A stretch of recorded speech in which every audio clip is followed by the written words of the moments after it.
Hi friends, welcome back to our channel. ಹೇಗಿದ್ದೀರಾ ಎಲ್ಲರೂ? ಇವತ್ತೊಂದು ಸೂಪರ್ ಆಗಿರೋ ಪಾಂಫ್ರೆಟ್ ಮೀನು ಗ್ರೇವಿಯನ್ನು ನಾನು ನಿಮ್ಮ ಜೊತೆ ಶೇರ್ ಮಾಡೋಣ ಅಂತಿದ್ದೀನಿ. ನಾನು 1.5 kg ಪಾಂಫ್ರೆಟ್ ಮೀನನ್ನು ತಗೊಂಡೆ. ಸೊ ಫಸ್ಟ್ ಇಲ್ಲಿ ನಾನು ಮತ್ತು ಅಮ್ಮ ಅದನ್ನು ಕ್ಲೀನ್ ಮಾಡ್ತಾ ಇದ್ದೇವೆ.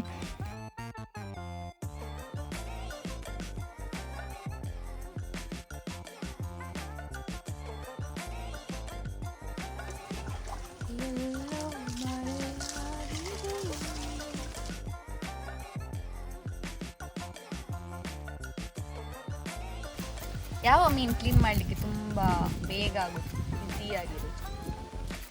ಇದು ನಂಗೆ ಸ್ಕಿನ್ ತೆಗ್ರಾಯ್ತಲ್ಲ, ಟಫ್ ಯಾವುದು? ಬಂಗುಡೆ ಕೂಡ ಇದೆ, ಟಫ್, ತುಂಬ ಕಷ್ಟ ಕ್ಲೀನ್ ಮಾಡಲಿಕ್ಕೆ. ಕಲ್ಲೂರು, ಪೇಡೆ, ಕಲ್ಲು ಚಿಕ್ಕ ಬೂತಾಯಿ, ಚಿಕ್ಕದು. ಮುರುಮೀನು.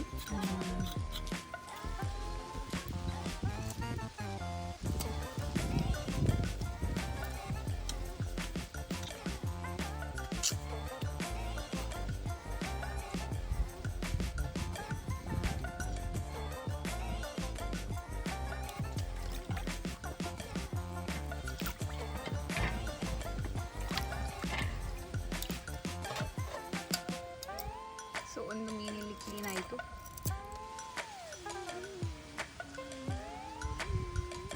ಫ್ರೆಂಡ್ಸ್, ಮೀನೆಲ್ಲ ಇಲ್ಲಿ ಕ್ಲೀನ್ ಆಯಿತು.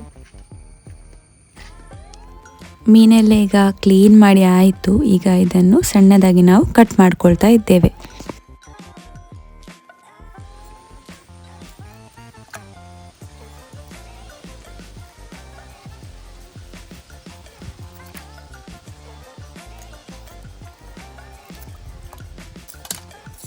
ಸೊ ಇದನ್ನು ನೀರಲ್ಲಿ ಹಾಕಿ ಇನ್ನೊಂದು ಸಲ ತೊಳಿಬೇಕಿದೆ. ಸೊ ಮೀನೆಲ್ಲ ಕಟ್ ಮಾಡಿ ಆದಮೇಲೆ ಇದಕ್ಕೆ ಸ್ವಲ್ಪ ಟರ್ಮರಿಕ್ ಪೌಡರ್ ಮತ್ತು ಸ್ವಲ್ಪ ವಿನೇಗರ್ ಅಥವಾ ಶಿರ್ಕವನ್ನು ಹಾಕಿ ಚೆನ್ನಾಗಿ ಮಿಕ್ಸ್ ಮಾಡಿ ಇದೊಂದು 10 ಮಿನಿಟ್ಸ್ ನಾನು ಹೀಗೆ ಇಡ್ತಾ ಇದ್ದೇನೆ. ಪಾಂಫ್ರೆಟ್ ಗ್ರೇವಿ ಮಾಡಲಿಕ್ಕೆ ಏನೆಲ್ಲ ಮಸಾಲ ಬೇಕು ಅಂತ ನಾನೀಗ ನಿಮಗೆ ಹೇಳಲಿಕ್ಕಿದ್ದೇನೆ. ಮೊದಲಿಗೆ ಉದ್ದ ಮೆಣಸು 10 ತಗೊಂಡಿದ್ದೇನೆ, 6ರಷ್ಟು ಗಿಡ್ಡ ಮೆಣಸು, ಒಂದು 6ರಿಂದ 8 ಬೆಳ್ಳುಳ್ಳಿ, ಒಂದು ದೊಡ್ಡ ಈರುಳ್ಳಿ ಈ ಥರ ಸ್ಲೈಸಾಗಿ ಕಟ್ ಮಾಡಿದ್ದೇನೆ. ಅದಾದಮೇಲೆ ಸ್ವಲ್ಪ ಕರಿಮೆಣಸು, ಸ್ವಲ್ಪ ಸಾಸಿವೆ, 1 ಚಮಚದಷ್ಟು ಜೀರಿಗೆ, 2 ಚಮಚದಷ್ಟು ಕೊತ್ತಂಬರಿ, ಸ್ವಲ್ಪ ಹುಣಸೆ, ಸ್ವಲ್ಪ ಅರಶಿನ ಹುಡಿ ಮತ್ತು ಅರ್ಧ ಕಾಯಿಯಷ್ಟು ತೆಂಗಿನ ತುರಿ. ಈ ನೀರುಳ್ಳಿ ಏನು ತಗೊಂಡಿದ್ದೇವೆ ಇದನ್ನು ಸ್ವಲ್ಪ ಡ್ರೈ ಫ್ರೈ ಮಾಡಬೇಕು, ಅಂದರೆ ಎಣ್ಣೆ ಹಾಕದೆ ಸ್ವಲ್ಪ ಡ್ರೈ ಆಗಿ ಇದನ್ನು ಫ್ರೈ ಮಾಡ್ಕೋಬೇಕು. ಸೊ ನಾನಿಲ್ಲಿ ಪಾತ್ರೆ ಇಡ್ತಾ ಇದ್ದೇನೆ. ಇದಕ್ಕೆ ಕಟ್ ಮಾಡಿ ಇರ್ತಕ್ಕಂಥ ಈರುಳ್ಳಿಯನ್ನು ಈಗ ಹಾಕ್ತಾ ಇದ್ದೇನೆ. ಸೊ ಇದನ್ನೀಗ ಸ್ವಲ್ಪ ಡ್ರೈ ಫ್ರೈ ಮಾಡಬೇಕು, ಎಣ್ಣೆ ಹಾಕಿ ಹೋಗಬೇಡಿ, ಒಂದು ಹಿಂಗೇನೆ ಸ್ವಲ್ಪ ಹೊತ್ತು 1-2 ನಿಮಿಷ ಇದನ್ನು ಫ್ರೈ ಮಾಡಬೇಕು. ಇದು ಕಪ್ಪು ಕೂಡ ಆಗಬಾರ್ದು, ಅಂದರೆ ಜಾಸ್ತಿ ಫ್ರೈ ಆಗಬಾರ್ದು, ಲೈಟಾಗಿ ಫ್ರೈ ಆಗಬೇಕು, ಕಲರ್ ಚೇಂಜ್ ಆದರೆ ಆಯಿತು. ಫ್ರೆಂಡ್ಸ್, ನಿಮಗೆ ನೋಡ್ಬೋದು ಇದು ಕಲರ್ ಸ್ವಲ್ಪ ಚೇಂಜ್ ಆಗ್ತಾ ಉಂಟು. ಸ್ವಲ್ಪ ಹೊತ್ತು ಇದನ್ನು ಫ್ರೈ ಮಾಡಬೇಕು. ಸೊ ಫ್ರೆಂಡ್ಸ್, ಈರುಳ್ಳಿ ಈಗ ರೆಡಿ ಆಗಿದೆ. ಗ್ಯಾಸನ್ನು ನಾನು ಆಫ್ ಮಾಡ್ಕೊಳ್ತಾ ಇದ್ದೇನೆ.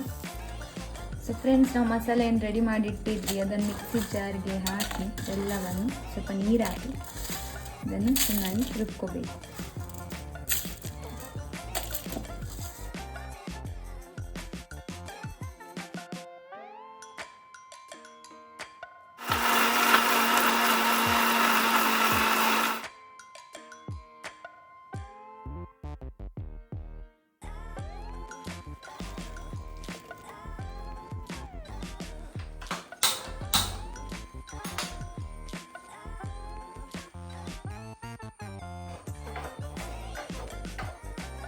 ಸೊ ಈ ಗ್ರೈಂಡ್ ಮಾಡಿದಂಥ ಮಸಾಲೆ ಏನಿತ್ತು ಅದಕ್ಕೆ ಸ್ವಲ್ಪ ನೀರನ್ನು ಹಾಕಿ ಮಿಕ್ಸ್ ಮಾಡಿ ಇದನ್ನು ಕುದಿಲಿಕ್ಕೆ ಇಡಬೇಕು. ಇದಕ್ಕೀಗ ರುಚಿಗೆ ತಕ್ಕಷ್ಟು ಉಪ್ಪನ್ನು ಹಾಕ್ಕೊಳ್ತಿದ್ದೀನಿ.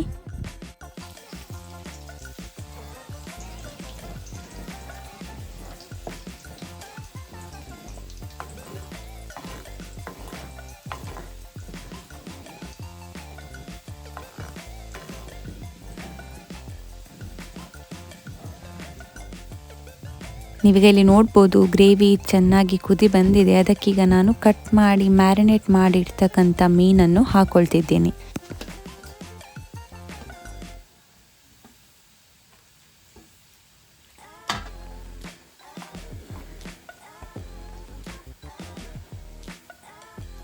ಇದೀಗ ಮುಚ್ಚಳವನ್ನು ಮುಚ್ಚಿ ಇದನ್ನು ನಾನು ಬೇಯಲಿಕ್ಕೆ ಇಡ್ತಾ ಇದ್ದೇನೆ. ಇನ್ನೊಂದು ಕಡೆ ನಾನು ಈ ಫಿಶ್ ಗ್ರೇವಿಗೆ ಒಗ್ಗರಣೆಯನ್ನು ರೆಡಿ ಮಾಡ್ತಿದ್ದೇನೆ.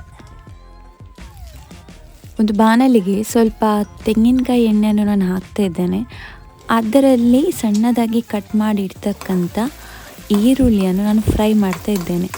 ಇದು ಈರುಳ್ಳಿ ಸ್ವಲ್ಪ ಜಾಸ್ತಿನೇ ಫ್ರೈ ಆಗಬೇಕು. ಇದರ ಕಲರ್ ಕಂಪ್ಲೀಟ್ ಚೇಂಜ್ ಆಗಿ ಸ್ವಲ್ಪ ಗೋಲ್ಡನ್ ಬ್ರೌನ್ ಆಗಬೇಕು. ಅಲ್ಲಿ ತನಕ ಇದನ್ನು ಆಯಿಲಲ್ಲಿ ನಾವು ಫ್ರೈ ಮಾಡಬೇಕು.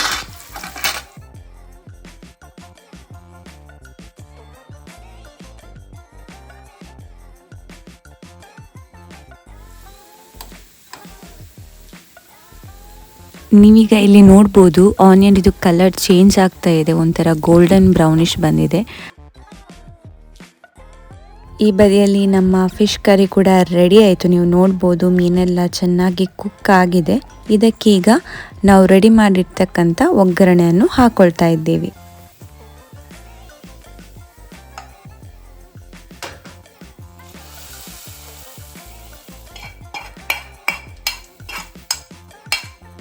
ಪಾಂಫ್ರೆಟ್ ಫಿಶ್ ಕರಿ ರೆಡಿ ಆಗಿದೆ. ಈ ಟೇಸ್ಟ್ ಅಂತೂ ಸೂಪರ್ ಆಗಿರುತ್ತೆ. ನೀವು ಕೂಡ ಈ ರೆಸಿಪಿನ ಟ್ರೈ ಮಾಡಿ ಹೇಗಿತ್ತು ಅಂತ ನಂಗೆ ತಿಳಿಸಿ. ವಿಡಿಯೋ ಇಷ್ಟ ಆದರೆ ಲೈಕ್ ಮಾಡಿ, ಶೇರ್ ಮಾಡಿ, ಚಾನಲಿಗೆ ಸಬ್ಸ್ಕ್ರೈಬ್ ಮಾಡಿ. ಮತ್ತೆ ಸಿಗೋಣ. ಬಾಯ್ ಬಾಯ್.